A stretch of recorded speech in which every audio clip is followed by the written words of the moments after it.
السلام علیکم، میں ہوں محمد ایوب اور آپ دیکھ رہے ہیں ڈیلی نیو ٹی وی۔ ناظرین، ارشد شریف کے قاتل کون ہیں، اس کے بارے میں ان کی وائف نے، ان کی اہلیہ نے ایک ٹویٹ کیا ہے۔ انہوں نے کہا ہے کہ جو موجودہ امپورٹڈ حکومت ہے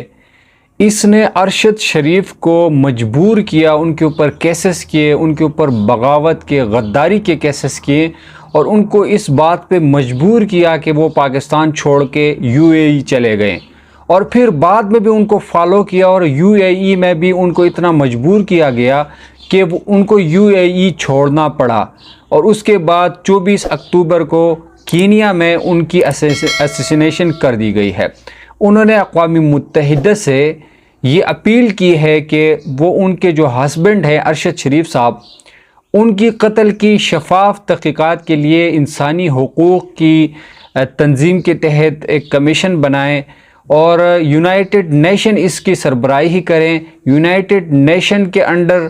یہ تحقیقات ہونی چاہیے تاکہ سچ کو عوام کے سامنے لایا جائے، ان کو اور ان کے ہسبینڈ ارشد شریف کو انصاف فراہم کیا جائے۔ اس کے علاوہ اب موجودہ جو ڈرامے رچا رہی ہے امپورٹڈ حکومت، کبھی 3 رکنی کمیشن بنا دیتی ہے، کبھی 2 بندوں کو بھیج دیتی ہے، کبھی کیا ہوتا ہے، جو قاتل وہی منصف، یہ کیسے انصاف کر سکیں گے؟ ان کے اوپر خود یہ الزام ہے۔ 99% لوگ سمجھتے ہیں کہ یہی قاتل ہے، انہوں نے ارشد شریف کا قتل کروایا ہے۔ اور جیسے انہوں نے ارشد شریف کے اوپر یہاں پہ کیسز کیے، ان کو مجبور کیا، پاکستان سے وہ باہر چلے گئے، پھر بھی ان کا پیچھا کیا، ان کو نہیں دبئی میں رہنے دیا اور وہاں سے ان کو مجبور کیا گیا، وہاں سے وہ چلے گئے کینیا، اور کینیا میں بھی ان کی جو ہے وہاں پہ اسیسینیشن کر دی گئی، وہاں پہ ان کا قتل کر دیا گیا۔ تو اس حوالے سے آہستہ آہستہ جو ہیں چیزیں سامنے آنا شروع ہو گئی ہے، اور ارشد شریف کے گھر والوں کو تو بالکل بھی اعتماد نہیں ہے، نہ ان کمیشنوں کے اوپر، نہ اس امپورٹڈ حکومت کے اوپر۔ اس سے پہلے بھی ان کی ماں نے جو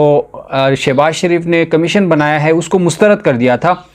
اب ارشد شریف کی جو وائف ہے اس نے بھی یہ ٹویٹ کرتے ہوئے یونائٹڈ نیشن سے مطالبہ کر دیا ہے کہ وہ ان کی جو ہسبینڈ ہے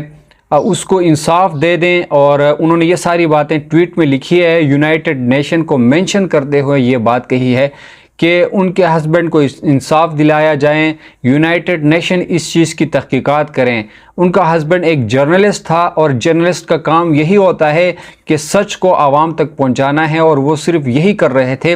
جس کی وجہ سے امپورٹڈ حکومت اور ان کے ہینڈلرز نے ان کے لیے پاکستان میں زمین تنگ کر دی گئی، اور وہ UAE چلے گئے، وہاں سے بھی ان کو نکال دیا گیا، اور فائنلی ان کی اسیسینیشن کر دی گئی ہے۔ تو یہ ارشد شریف کی وائف کی جانب سے یہ ٹویٹ سامنے آیا ہے جس میں وہ اس امپورٹڈ حکومت کو اس قتل کے ذمہ دار سمجھتی ہے۔ اب تک کے لیے اتنا ہی، ملتے ہیں اگلی ویڈیو کے ساتھ، تب تک کے لیے مجھے اجازت دیجیے، اللہ حافظ۔